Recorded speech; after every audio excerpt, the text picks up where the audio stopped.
আগামী জাতীয় সংসদ নির্বাচনে প্রধানমন্ত্রী হিসেবে বিএনপির ভারপ্রাপ্ত চেয়ারম্যান তারেক রহমানের সম্ভাবনাই সবচেয়ে বেশি, এমন মতামত উঠে এসেছে সাম্প্রতিক এক জাতীয় জরিপে। প্রথম আলোর উদ্যোগে গুরুত্বপূর্ণ সামাজিক রাজনৈতিক বিষয়ে জাতীয় জনমত জরিপ 2025 শিরোনামের এ জরিপটি পরিচালনা করেছে বেসরকারি গবেষণা প্রতিষ্ঠান কিমেকার্স কনসাল্টিং লিমিটেড।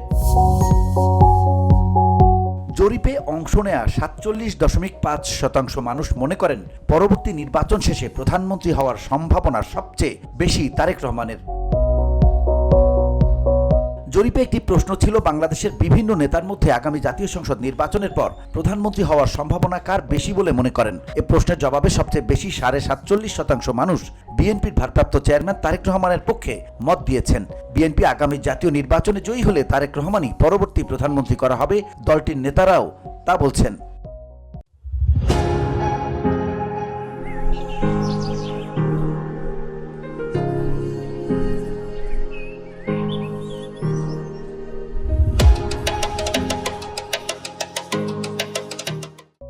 এদিকে বিএনপি চেয়ারপারসন খালেদা জিয়ার প্রধানমন্ত্রী হওয়ার সম্ভাবনা, এমন মত প্রায় 19% মানুষের। খালেদা জিয়া এর আগে 3বার দেশের প্রধানমন্ত্রীর দায়িত্ব পালন করেছেন, 2বার ছিলেন সংসদে বিরোধী দলীয় নেতা।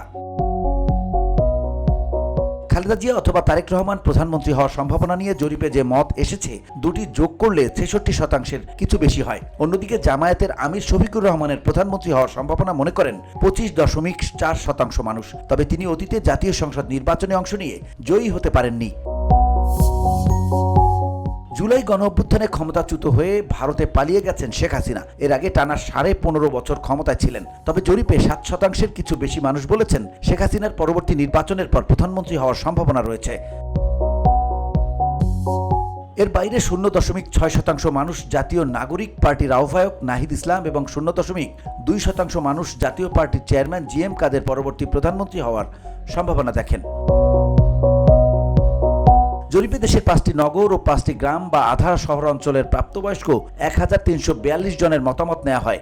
এর মধ্যে পুরুষ 674 জন, নারী 668 জন। জরিপে অংশ নেওয়া মানুষের বিভিন্ন আয়, শ্রেণী ও পেশার। গত 21 থেকে 28 অক্টোবর জরিপের তথ্য সংগ্রহ করা হয়। VOD Bangla news desk.